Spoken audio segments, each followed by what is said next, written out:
Welcome back, my love-lorn leptons and romantically inclined quarks. I'm your non-locally optimized matchmaker, and you're tuned into the Multiverse Employee Handbook, the only podcast that treats your office crush as a quantum superposition of requited and unrequited love. Today, we're diving headfirst into the swirling vortex of office romances across the multiverse. Remember, in the multiverse, it's complicated isn't just a Facebook status. It's a fundamental law of interpersonal dynamics. Get ready to navigate the treacherous waters of interdimensional dating, where getting to know yourself takes on a whole new meaning, and breaking up doesn't just mean unfriending on social media. It might just tear the fabric of space-time itself. We'll explore HR guidelines that make OSHA regulations look like a walk in the park, and learn why keeping it professional is easier said than done when your coworker exists in 11 dimensions simultaneously. Don't miss our featured segment, Quantum Cooler Talk, where we'll master the art of complimenting your colleague's new phase shift without accidentally proposing marriage in a parallel universe. It's going to be a wild ride through the multiverse of love, so keep your hearts open and your entanglement ethical. Now, we all know that love in the workplace is about as advisable as using a black hole for data storage. But in the multiverse, where every decision spawns infinite realities, office romance becomes a paradox wrapped in a TPS report and tied with a quantum-entangled bow. So grab your non-Euclidean notepads and your infinity-sided dice, because we're about to dive into a story that makes the Drake equation look like a simple game of tic-tac-toe. It's got all the elements of a classic office romance: a love-struck programmer, a no-nonsense project manager, and a sales guy with teeth so bright they violate the laws of physics. But remember, in the multiverse, every love triangle is actually a love dodecahedron, and "it's complicated" is the understatement of infinite lifetimes. So, without further ado, let's dive into our tale of compile errors and compiler errors, where the course of true love never did run smooth, or linear, or in accordance with any known laws of thermodynamics. I present to you Quantum Entanglement, a love story in N dimensions. In the fluorescent-lit labyrinth of Quantum Dynamics Inc., Melvin the programmer sat in his cubicle, surrounded by empty coffee cups and crumpled printouts of code. His eyes darted nervously to the cubicle across the aisle, where Della the project manager tapped away at her keyboard, surrounded by an impenetrable force field of efficiency and color-coded sticky notes. Melvin had been harboring a crush on Della for months, but in true programmer fashion, he had been debugging his approach strategy for so long that he'd never actually executed it. One day, the pointy-haired boss strolled by, his triangular coiffure wobbling with each step. "Melvin," he barked, "I need you to synergize your quantum algorithms with Della's project timelines. Make it happen." Melvin's heart raced. This was his chance. He wheeled his chair over to Della's cubicle, his palms sweaty on the armrests. Hi, Della," he stammered. "The boss wants us to, synergize our things." Della looked up, her eyes sharp behind her rectangular glasses. "You mean integrate your quantum computing model into my project management software?" Melvin nodded, not entirely sure what he was agreeing to. For the next week, Melvin and Della worked closely together. Melvin discovered that Della's project management style was like a perfectly optimized algorithm, while Della learned that Melvin's code was as elegant as a well-structured Gantt chart. As they neared completion of their project, Melvin finally worked up the courage to ask Della out. But just as he opened his mouth, Brad from sales sauntered over, his teeth gleaming like the hood of a freshly waxed sports car. "Hey, Della," Brad said, flashing his $1,000,000 smile. "I couldn't help but overhear about your quantum project management thingy. Sounds perfect for my next pitch. How about we discuss it over dinner?" Della's eyes lit up. "That sounds great, Brad. I'd love to expand this project's scope. Melvin's heart sank faster than a failed startup stock prices. He watched helplessly as Della gathered her things, chatting animatedly with Brad about market penetration and synergistic opportunities. As they walked away, Brad turned back to Melvin with a wink. "Thanks for warming up the client, Code Monkey. I'll take it from here." Melvin slumped back to his cubicle, his dreams of romance crumbling like a poorly constructed database. He consoled himself by diving back into his code, determined to debug his love life algorithms. But wait! As Della and Brad reached the elevator, Melvin overheard a snippet of their conversation. Brad: "So, about that dinner?" Della: "Oh, didn't I mention I'm bringing the entire team? We're going to need everyone's input on this project." Brad: "The entire team?" Della: "Of course, especially Melvin. His quantum expertise is crucial." The elevator doors closed on Brad's crestfallen face, leaving Melvin to wonder, was Brad really the closer he appeared to be? Or had Della just executed a masterful project management maneuver? And there you have it, folks. In the quantum realm of office romance, it seems the wave function of love has yet to collapse. Will Melvin's chance at romance compute? Or will Brad's sales pitch win the day? Or is Della playing a game of 4D chess that neither of them understands? Stay tuned to find out if love can truly flourish under the harsh glare of LED office lighting.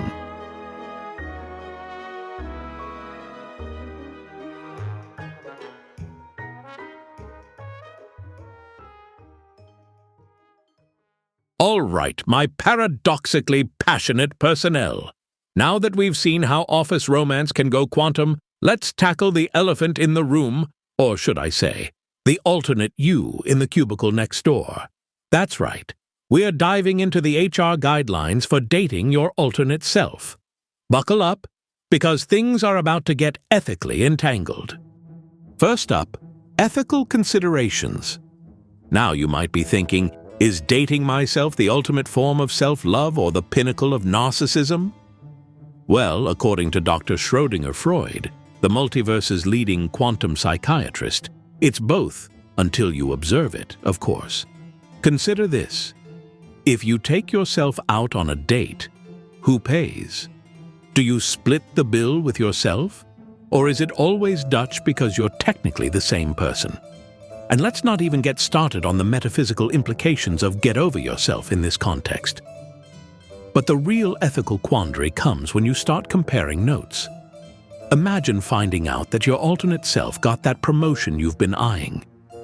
Suddenly, your romantic dinner turns into a job interview, and you're competing against the one person who knows all your weaknesses, you. Now let's talk paradoxes. We all know the grandfather paradox, but have you considered the alternate self-in-law paradox? If you marry your alternate self, are your in-laws just your parents from another dimension? And if you have kids, are they clones, siblings, or just very narcissistic offspring? But the real head-scratcher is this.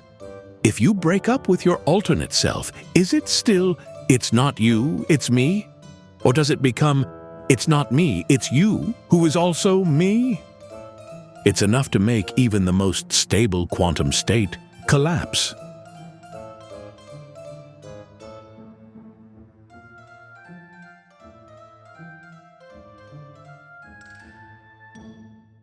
Moving on to workplace policies across different realities. Here's where things get really fun. In Universe A, dating your alternate self might be mandatory for enhancing interdimensional synergy. In Universe B, it could be grounds for immediate disintegration. And in Universe C, well, let's just say their HR department is staffed entirely by Schrödinger's cats, so good luck figuring that one out. Some universal constants in multiversal workplace policies include 1. Always disclose your relationship to all interdimensional HR. All of them. 2. No PDAs, paradox-inducing displays of affection, in the office. 3. If you and your alternate self have a fight, Do not, under any circumstances, try to erase each other from existence. The paperwork is a nightmare. 4. In case of accidental merger with your alternate self during a passionate moment, please fill out Form QE 741, the one labeled, "Oops, I accidentally fused with my interdimensional lover." Remember, in the multiverse, keeping it professional takes on a whole new meaning when professional means not causing a collapse of the space-time continuum because you forgot your alternate self's birthday. Again. So, there you have it, folks. Dating your alternate self. Ethically questionable, paradoxically problematic. But hey, at least you'll always have something in common. Just remember, in the grand cosmic love story, you're not just the star, you're also the supporting cast, the love interest, and probably the villain too. Now, let's get our geek on and talk about the scientific concept that makes multiversal dating possible: quantum entanglement. It's like the Force in Star Wars, if the Force were actually based on real science and didn't let you magically choke people from across the room. Quantum entanglement, first described by Einstein, Podolsky, and Rosen in their famous 1935 paper, is a phenomenon where two particles become connected in such a way that the quantum state of each particle can't be described independently, even when separated by a large distance. It's like the ultimate long-distance relationship, but with less tearful phone calls and more spooky action at a distance. Here's how it works. Imagine you have two particles. Let's call them Romeo and Juliet. Aww. When these particles become entangled, their properties are correlated. If Romeo spins clockwise, Juliet will instantly spin counterclockwise, no matter how far apart they are. It's like they're cosmically linked dance partners, always in perfect sync. This phenomenon baffled even Einstein.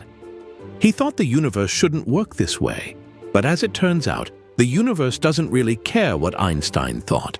It's like that rebellious teenager who does exactly what you tell them not to do. The plot thickened in 1964, when John Stuart Bell proposed a way to test for entanglement, leading to the famous Bell's inequality. It's like he invented a cosmic lie detector test for particles in a relationship.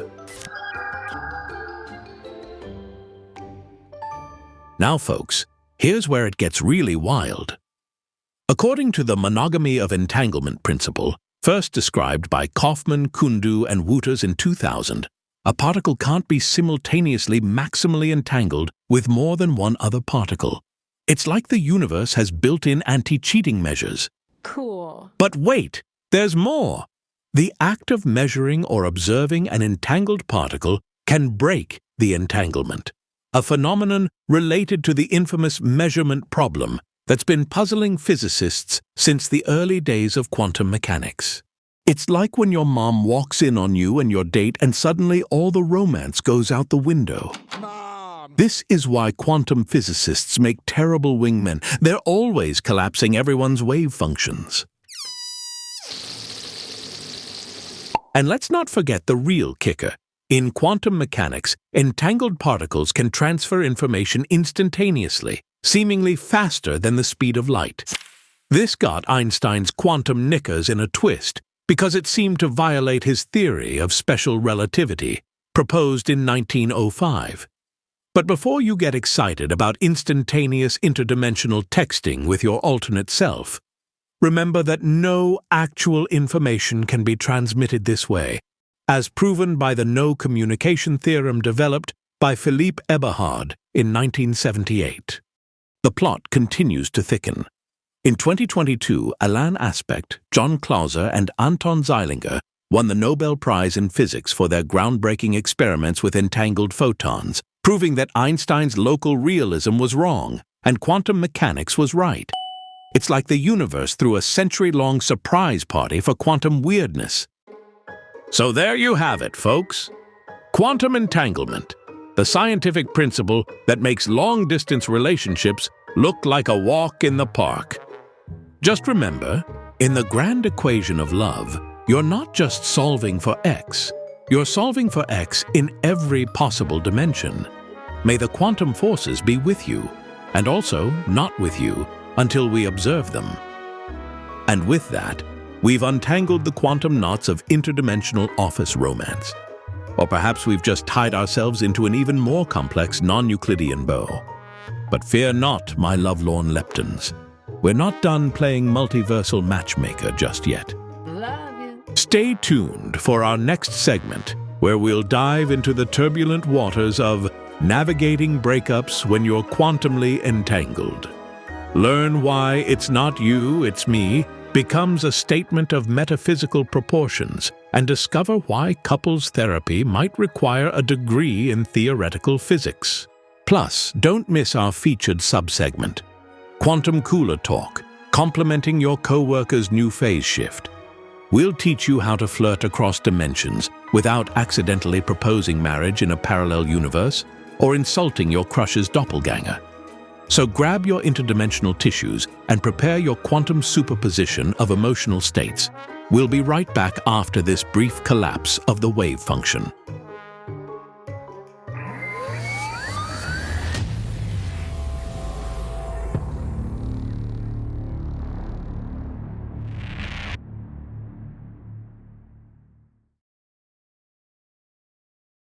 Welcome back, my lovelorn listeners. Let's dive into the quantum quagmire of breakups when you're entangled across the multiverse. It's like Eternal Sunshine of the Spotless Mind meets Interstellar. But instead of erasing memories or traversing wormholes, you're trying to disentangle your heart from infinite versions of your ex. First up, emotional fallout across parallel universes. Imagine you've just broken up with your partner. You're feeling down, reaching for that interdimensional tub of ice cream. Suddenly, you're hit with a wave of euphoria. What gives? Well, in Universe X-137, you and your partner just had your first kiss. Talk about emotional whiplash. This phenomenon, known as Schrödinger's heartbreak, means you're simultaneously devastated and ecstatic. It's like being Rick from Rick and Morty, but instead of alternate selves causing sci-fi hijinks, they're sending you on an emotional roller coaster that would make Nicholas Sparks dizzy. But fear not, for every The Notebook reality where you're pining away in the rain, there's a Bridget Jones's Diary universe where you're awkwardly but endearingly moving on. The multiverse loves balance, after all. Awesome. Now, let's talk about interdimensional support networks, or ISNs. Think of it as a cross between the phone-a-friend lifeline from Who Wants to Be a Millionaire and the Avengers Assembling, but it's all versions of you. Here's how it works. You tap into the quantum helpline and connect with alternate yous who've already weathered the breakup storm. It's like having a personal team of Hugh Grants and Julia Roberts from every rom-com ever, all giving you advice on how to mend your quantum-fractured heart. One ISN member, a you from the Mad Max universe, let's call them Dusty You, shares their experience. At first, I thought the wasteland of my heart would never bloom again. Then I realized there were infinite me's, in infinite realities, all ready to lend a shoulder to cry on. It's like the time traveler's wife, but with less time travel and more interdimensional group therapy. But beware the Groundhog Day effect. There's always one alternate you stuck in a loop, giving the same advice over and over. Pro tip: if a version of you starts talking about ice sculpting or learning to play the piano, it might be time to switch quantum channels. Remember, in the multiverse of love, every ending is also a new beginning. For every Titanic tragedy, there's a When Harry Met Sally comedy waiting to unfold. So keep your chin up, your quantum states aligned, and who knows? Your multiversal happily ever after might be just a phase shift away. All right, my dimension-hopping daters, it's time to get our geek on and dive into the scientific concept that makes our multiversal love lives possible: the many worlds interpretation. Buckle up, because we're about to make sliding doors look like a quaint game of interdimensional hopscotch. The many worlds interpretation, first proposed by Hugh Everett III in 1957, suggests that every quantum event creates a branching of our universe into multiple realities. It's like if Dr. Strange from Avengers Endgame had a love child with Schrodinger's cat, and that love child wrote a cosmic choose-your-own-adventure book. Here's the gist. Every decision you make, every quantum fluctuation, splits the universe into multiple branches. Did you swipe right on that interdimensional dating app? Congrats! In one universe, you're headed for your dream date. In another, you're nursing a quantum latte and wondering why you ever installed Quantinder. This interpretation was further developed by Bryce DeWitt in the 1960s and 1970s, who coined the term many worlds. DeWitt probably didn't realize he was giving sci-fi writers and desperate romantics a goldmine of what-if scenarios for centuries to come. Now, you might be thinking, but host, this sounds an awful lot like that multiverse mumbo-jumbo from Rick and Morty. And you'd be right, sort of. While pop culture often plays fast and loose with the concept, "I'm looking at you, Twilight Saga's new moon," the actual physics is both weirder and more fascinating. In the many worlds interpretation, these alternate realities aren't just hypothetical, they're actual physical realities that exist parallel to our own. It's like having an infinite number of cosmic DVRs, each recording a slightly different version of your life.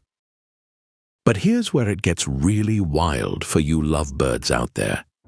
According to this interpretation, every possible outcome of your relationship exists somewhere in the multiverse. That awkward first date where you spilled wine all over yourself? In another universe, you didn't just avoid the spill. You impressed your date so much that you're now celebrating your 50th anniversary. David Deutsch, a pioneer in quantum computation, has been a strong advocate for the many worlds interpretation since the 1980s. He argues that quantum computers, which are just starting to become a reality in our world, essentially perform calculations by interfering with their counterparts in parallel universes. It's like outsourcing your relationship problems to alternate yous. But before you start blaming your relationship woes on your alternate selves, remember, in the many worlds interpretation, these other realities are completely separate. You can't hop between them like Scott Bakula in Quantum Leap, or communicate across them like the characters in Fringe. So what does this mean for your love life? Well, it's both comforting and terrifying. On one hand, there's a universe out there where everything worked out perfectly with your crush. On the other hand, there are probably countless universes where things went horribly, hilariously wrong.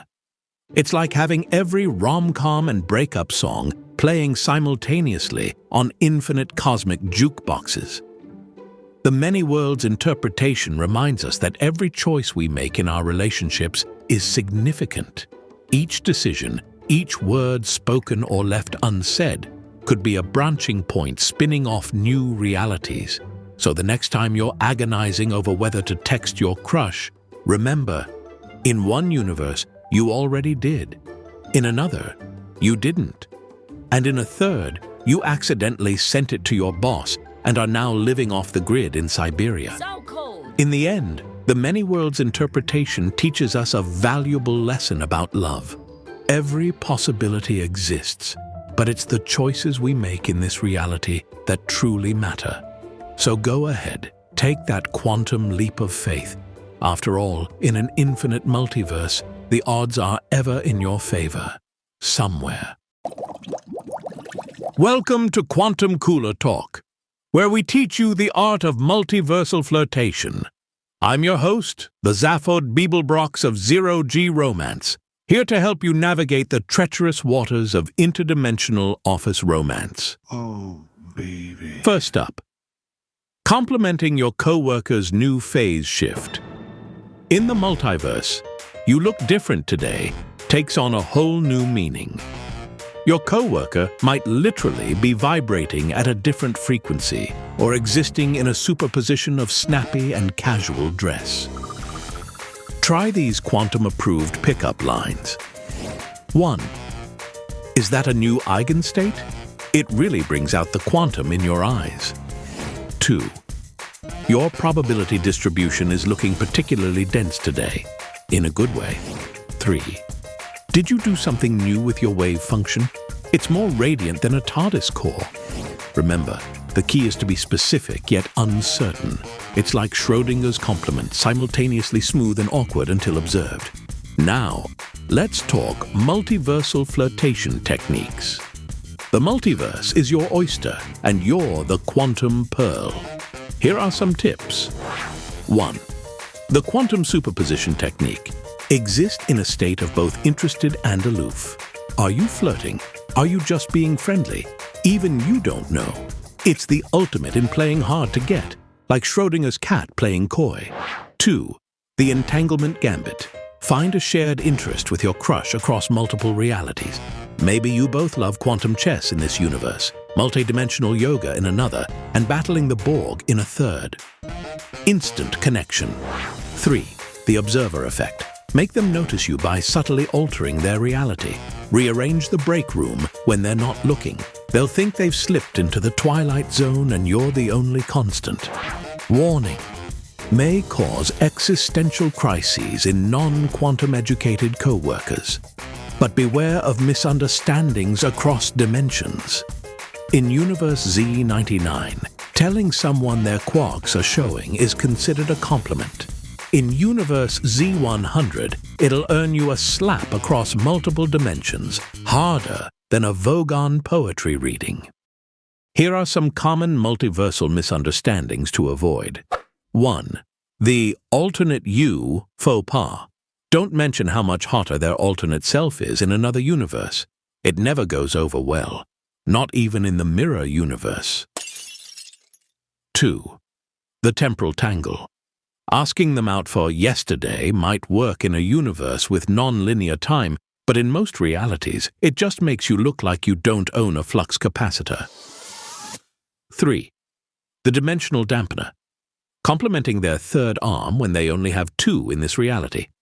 Always check which dimension you're in before commenting on extra appendages. You don't want to end up like Zaphod Beeblebrox admiring a head that isn't there. Hello there. Remember, the multiverse of love is vast and full of possibilities. In one universe, your cheesy pickup line might land you in HR. In another, it might land you a date. The key is to keep trying across all realities until probability shifts in your favor. And there you have it, folks. Go forth and flirt across the multiverse. Just remember, what happens at the quantum water cooler stays at the quantum water cooler, unless it collapses the wave function of the entire office romance subplot. Well, my love-struck leptons and romantically charged quarks, we've reached the end of our journey through the tumultuous world of office romances across the multiverse. Now, hold on to your sonic screwdrivers, because our next episode is going to take us on a wibbly-wobbly, timey-wimey adventure through the research and development department of time and space. Coming up in Episode 9, The Ninth Doctor. That's right, we're diving into the world of Doctor Who, where the water cooler conversations are about temporal paradoxes and the dress code includes question mark collars. Join us as we explore the challenges of running an R&D department when your lab equipment is a temperamental time machine. Learn why reversing the polarity of the neutron flow is not a valid excuse for missing deadlines, and discover how regeneration might be the ultimate way to avoid those awkward performance reviews. We'll also delve into the mysteries of the ninth dimension, explaining why it's more complex than the TARDIS manual and more mind-bending than trying to understand the plot of a Stephen Moffat episode. Plus, we'll explore other cosmic nines from the 9 planets of our solar system. Yes, we're counting Pluto, don't at us. To the 9 lives of Davros's cat. It's a thing. Trust us. So, whether you're a Time Lord with a penchant for inventing gadgets or a human companion just trying to understand what the heck is going on, tune in for tips on navigating the ultimate work-life balance, saving the universe while also remembering to file your interdimensional patent applications. Remember, in the vast R&D department of the cosmos, Every failed experiment is just an alternate timeline waiting to happen, and Casual Friday might involve a decorative vegetable. Until then, keep your psychic paper handy and your time streams unparadoxed. This is your multiversal matchmaker signing off. Alonzi.